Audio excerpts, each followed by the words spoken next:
요한계시록 이제 보도록 하겠습니다. 요한계시록 역시 하나님의 주권에 대해서 얘기합니다. 보면은 뭐 환타지가 나오고 그러는데 이 모든 것을 주관하시는 이 모든 예언을 이루실 분이 누굽니까? 하나님이십니다. 그래서 하나님의 주권을 강조하고 하나님의 모든 천지를 만드시고 천지를 다스리시고 이 모든 천지를 심판하신 하나님의 다스림을 얘기하고 있습니다. 요한계시록은 독자들에게 겁을 주게 한 것이 아니라 힘과 격려를 주기 위해서 쓴 책입니다. 많은 사람들이 요한계시록을 읽고 두려워서 벌벌 떠는데 그러라고 준 게 아닙니다. 희망과 소망과 더 격려의 책입니다. 역사와 그 역사 가운데 하나님의 다스리는 주권을 아주 그냥 파노라마처럼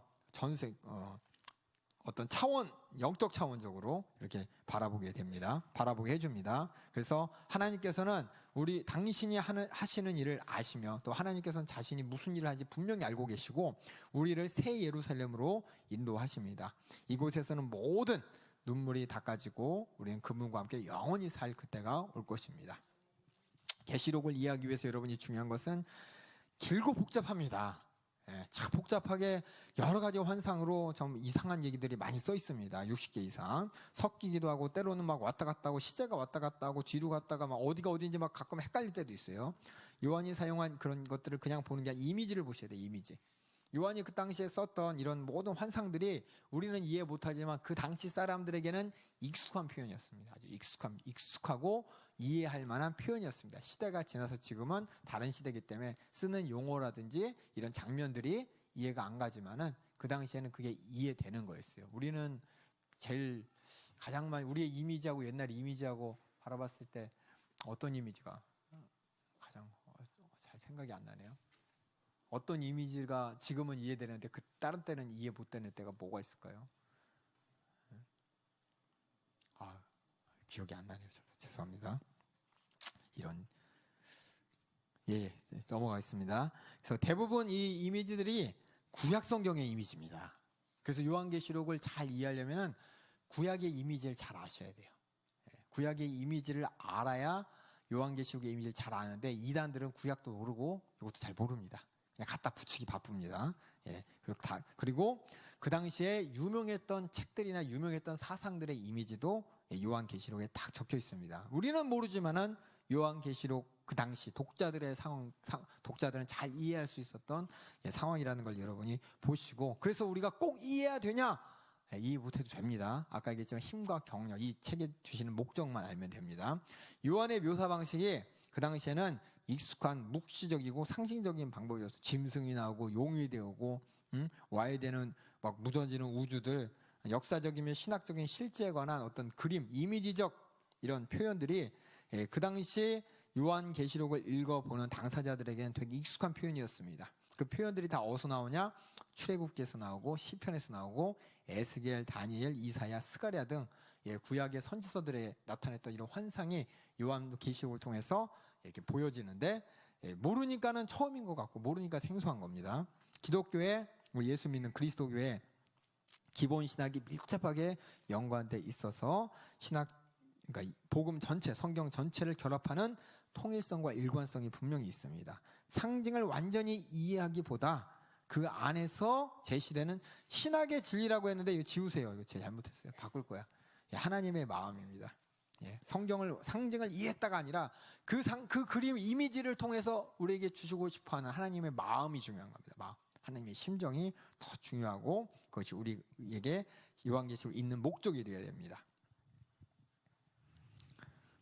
저자에 대해서 알아보겠습니다. 저자는 요한입니다. 환란과 나라의 참음에 동참한 결과 환란의 나라 반모섬에 갇혀 있었습니다. 도미니투스 말기 이 사람은 네로 다음으로 아주 흉악한 사람이었습니다. 요한계시록을 보면 크게 세 가지로 나눕니다. 첫 번째는 1장부터 3장까지 소아시아 7교회에게 권면하고 책망하고 칭찬한 여러 가지 내용들의 편지가 있고 이제 4장부터는 예수님이 오실까지의 어떤 역사가 일어나는지 환상을 통해서 또 20장부터 22장까지는 예수님께서 오신 다음에 천년 통치와 앞으로 영원히 새로운 세상이 어떻게 이루어질지에 대해서 요한이 계시를 하고 있습니다. 그래서 요한계시록의 특징 중에 하나가 7개씩 이루어진 세 세트가 있어요. 7인, 7나팔, 7대접에 대한 환상을 잘 보여주는데 환상이 나타나는데 이것이 막 섞여 있어요. 막 섞여 있고 복잡하게 돼 있어가지고 이것이 도대체 무슨 의미냐, 뭔 의미냐 막 찾아보는 사람이 있는데, 우리가 예수님이 오실 때도, 예수님이 십자가에 달려 죽으실 때도 중요한 게 뭐냐면 성경의 예언을, 성경의 계시라든지 이런 부분을 미리 알고서 딱 맞고 기다리는 적이 한 번도 없었어요, 인류가. 만약 그랬다면 예수님이 오셨을 때 많은 사람들이 예수님이 오셨다 다 알 것이고, 예수님이 이사야 선지자의 말대로 이제 채찍에 맞으시고 징계를 당하시고 이제 고난을 당하실 거야 미리 다 알고 있었던 게 아니라 지난 다음에 알았어요. 마찬가지로 우리가 요한계시록의 이 내용을 우리가 지금 미리 아는 게 아니라 그때가 되면 알아요. 그때가 되고 지나면 정말 하나님 말씀의 때가 이루어졌구나 하고 더 확신하게 알게 될 것입니다.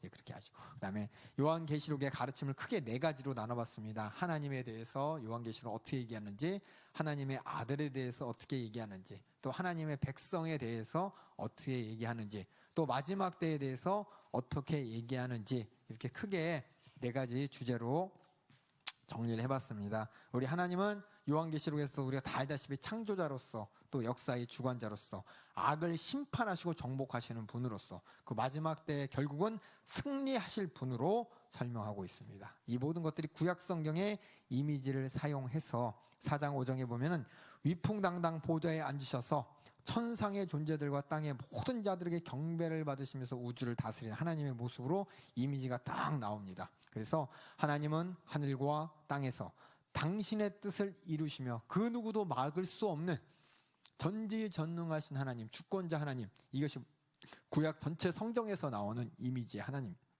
주제입니다. 이것이 바로 이 요한계시를 통해 나타나고, 또 삼위일체 하나님도 나타납니다. 이전에도 계시고 전에도 계시고 장차 오실 분, 그리고 그 보좌 앞에 7영이 나타나는데 7영이 성령의 7중 사역이라고 나중에 여러분들이 다음 학기에 배울 거예요. 그래서 성령의 사역에 대해서 나타나고, 예수 그리스도는 충성된 증인으로서 죽은 자들 가운데서 먼저 나시고 땅의 임금들의 머리가 되실 분이다. 이미 아들의 그 영광의 모습, 신적 영광을 강조하는 것이 바로 요한계시록의 문제고, 또 세상과 하나님의 관계는 세상과 하나님, 여러분이 이걸 아셔야 돼요. 차원을 배우다 보면 여러분이 1차원, 2차원, 3차원, 4차원 혹시 아실지 모르겠지만은 이 세상과 하나님의 세상이 분리된 게 아닙니다. 하나님의 온 세상 가운데 우리가 이 부분에 있는데, 우리는 하나님의 세상을 바라보지 못하지만 하나님의 세상은 우리를 다 바라보고 다 모든 걸 처음부터 끝까지 다 알고 있어요. 우리가 시간 차원이라는 말 들어보셨죠? 이런 시간 차원뿐만 아니라 우리가 알지 못하는 수많은 차원들이 있는데, 그 차원을 다 알고 그 차원을 다 다스리시면서 이해하시면서 그 차원을 다 보실 수 있는 분이 그 안에 우리 인간 세계의 차원을 바라보시고 있고, 이 안에서 앞으로 이루어질 일, 과거에 이루어졌던 일, 또 어떻게 될 일을 다 미리 다 알고 계시는 분이 바로 우리 하나님이십니다. 그래서 우리가 천국, 하나님 나라라고 하면은 이 차원이 아니라 고차원적인 저 하나님이 계신 차원이고, 그러니까 어떤 사람들은 하나님이 왔다 갔다 하는 게 아니라 하나님은 항상 계셔요. 항상 계시는데 우리의 차원 안에서는 뭐예요? 하나님을 알지 못하지만 하나님의 차원 안에서 우리 모두를 다 알고 계십니다. 이렇게 차원적인 것을 이 요한계시록을 통해서 이렇게 잘 알 수가 있습니다. 그래서 초자연적인 세계, 여기 하나님께서는 전부를 아시고, 이 시간의 세계에서는 하나님께서 어떤 목적을 두시고 목적을 이루어가고 계십니다. 세상이 하나님께 적대적이지만 하나님께서는 우리가 사는 세상을 주관하시는 분이시고 정한 때를 향해서 이 세상을 운영하시는 분이라는 것이 요한계시록 전체를 통해서 알게 되는 하나님이십니다.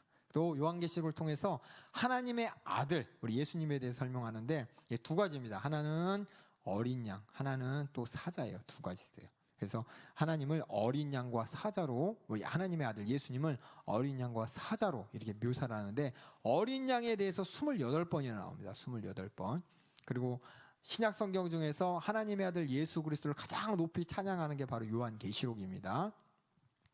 그래서 계시록에 보면은 아버지 하나님과 같은 찬양과 영광을 아들이 받는 이런 모습을 나타냅니다. 그래서 하나님 자신을 알파와 오메가의 처음이와 마지막으로 설명하면서 예수님도 또 그렇게 설명했어요. 그러니까 다른 데서는 몰라도 요한계시록에서는 더 예수님의 격상을, 딴 데서는 하나님의 아들인데 이거 완전 하나님까지 쫙 올려버리면서 하나님께서 요한계시록 1장 8절에 자기 자신이 나는 알파요 오메가요 처음이다 마지막이다 그랬는데, 예수님도 똑같이 똑같은 말씀을 하세요. 그럼 하나님과 예수님하고 동등하다는 뜻이잖아요. 예, 그렇게 예수님을 이렇게 가장 높이 찬양하는 것이 바로 요한계시록입니다. 요한계시록에서는 예수님을 어린 양 예수로 계속 얘기합니다. 어린 양 예수가 뭐냐? 어린 양이 하는 일이 우리의 대속물이었죠.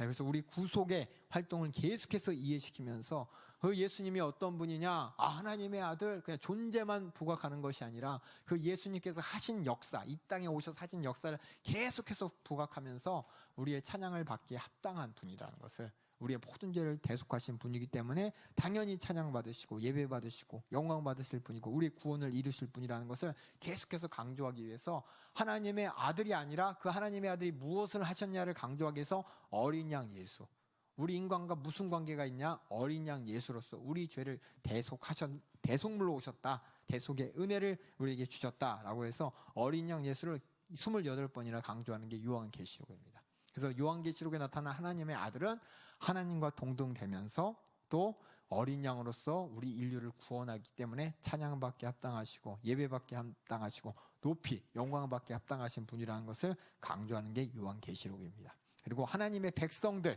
우리들에 대해서는 개교의 약점 장점을 계속해서 얘기합니다. 2장 3장에 보면 하나님의 백성들이 그 7교회를 통해서 잘한 거 잘못한 거 계속 얘기하고, 또 하나님의 백성들은 사탄 그리고 세상과 대결하여 생명을 희생하기까지 우리는 이겨야 돼요. 하지만 결국 싸운다는 거예요. 싸운다. 우리는 사탄과 세상과 싸웁니다. 세상의 주관자는 사탄이고 이 세상의 모든 역사를 통해서 우리는 지금 싸우고 있는 거예요. 싸우지만 결국 어떻게 되느냐? 우리도 이긴다는 겁니다. 이긴다는 겁니다. 주님과 더불어서 결국은 짐승과 그 우상과 그 이름의 수를 이기는 것이 바로 하나님의 백성입니다. 그래서 하나님의 종이라고 하고 하나님의 나라라 그러고 제사장이라고도 불렀고 성도라고도 불렀고 흠없는 사람이라고도 불렀고 부름받고 택한 사람이라고도 불렀고 어린 양의 신부라는 표현도 썼고 처음 익은 열매로 하나님과 어린 양에 속한 사람이라는 표현도 썼습니다. 그래서 우리 하나님의 백성으로서 그리스도인으로 사명으로서 해야 될 일이 뭐냐? 예수를 증거하는 것과 하나님 말씀을 굳게 붙드는 일인 것을 계속해서 강조합니다.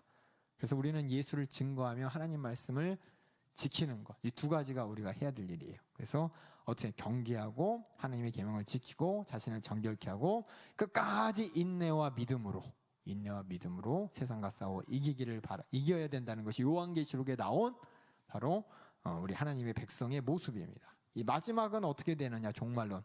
이 종말론에는 개인의 종말과 우주적 종말이 있습니다. 내가 죽어서 끝나는 것이 있고 이 우주 세계가 이제 예수님 오셔서 완전히 종말될 때가 있는데 이 종말 마지막 때가 분명히 옵니다. 그 부활에는 항상 보상이 있고 그 다음에는 영광스러운 상태가 지속됩니다. 예수님 분명히 재림하실 것이고 모두에게 영원한 장소가 있을 것입니다. 새 하늘과 새 땅이 창조된다고 합니다. 그래서 이 마지막 때 우리 예수 믿는 사람들, 또 지금까지 성경을 통해서 하나님의 마음을 안 사람들, 또 예수님 오실 날을 기다리라고 한 명령에 따라 기다리며 참고 인내하며 승리할 사람들이 가져야 될 마음이 뭐냐? 아멘 주 예수여 어서 오시옵소서입니다.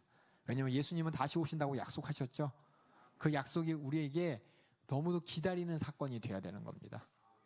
왜냐하면 그 뒤에 비로소 우리에게 영원한 천국과 영원한 생명이 시작되는데 이 땅은 나그네로서 고난과 또 궁핍과 거짓 선지자들, 거짓 교사들이 넘치는데 빨리 이 때가 지나가고 빨리 예수님이 오셔서 영광선, 나를 위해서가 또 있지만은 더 나아가서 하나님의 영광의 때를 위해서, 하나님의 영원한 승리를 위해서라도 예수님이 빨리 오셔야 되기 때문에 이 요한계시록 맨 마지막 보겠습니다. 성경의 맨 마지막이자 요한계시록 맨 마지막, 우리 요한계시록 22장 맨 마지막죠. 이게 뭐냐? 성경을 우리에게 주시고 나서 우리가 하나님 앞에 가져야 될 마음이에요. 하나님이 우리에게 기대하는 마음.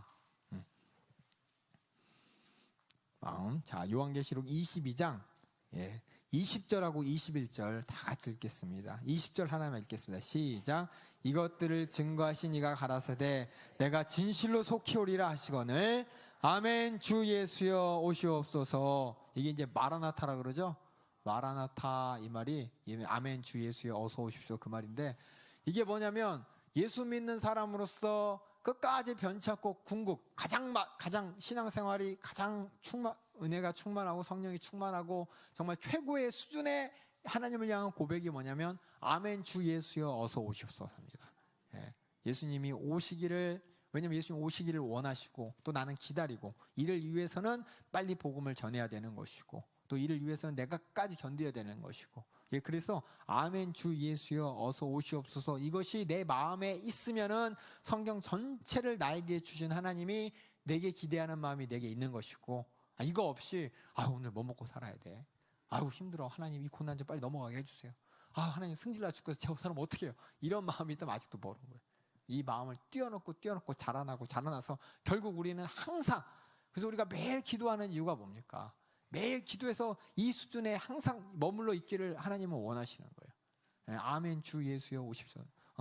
나는 복 받는 사람인데 어떤 복?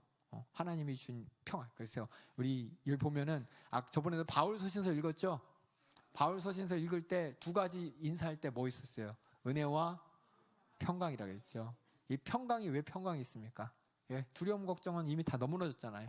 어떤 마음이 있어서 아멘 주 예수여 어서 오십시오, 이 마음이 있기 때문에, 어떤 고난과 고통 갖고 이렇게 싸울 겨를이 아니라 이미 초월했고 자라났기 때문에 이 평강의 끝이 뭐냐? 주님 오실 날을 기다려 아무 걱정 없이 이제 다 이겼어, 다 이기고 이미 이기고 있는 상태에서 기다리는 그 평강. 이런 평강의 끝에 단어가 뭐냐면 아멘 주 예수여 어서 오시옵소서, 이게 있기를 이제 바라는. 그래서 바울의 서신서가 처음은 예수 그리스도의 은혜가 충만하길 원하고, 나중에서 그 은혜로 말미암아 만들어져서 그 평강의 수준이 뭐냐? 아멘 주 예수여 어서 오시옵소서. 이 사람, 예수님 기다리는 사람한테 누가 뭐라고 할 때 예수님만 바라보지 이렇게 뒤돌아볼 겨를이 어디 있겠습니까? 누가 옆구리 콕콕 찌르고 뭐 꼬집는다고 해서 그 신경이나 써이겠습니까? 어떤 고난이 오고 어떤 속임수가 있고 어떤 미혹이 올지라도 다 저것만 보면서 이미 나는 다 받은 사람으로서 기다리는 것처럼, 이런 평강이 여러분에게 있기를 주님의 이름으로 축원합니다.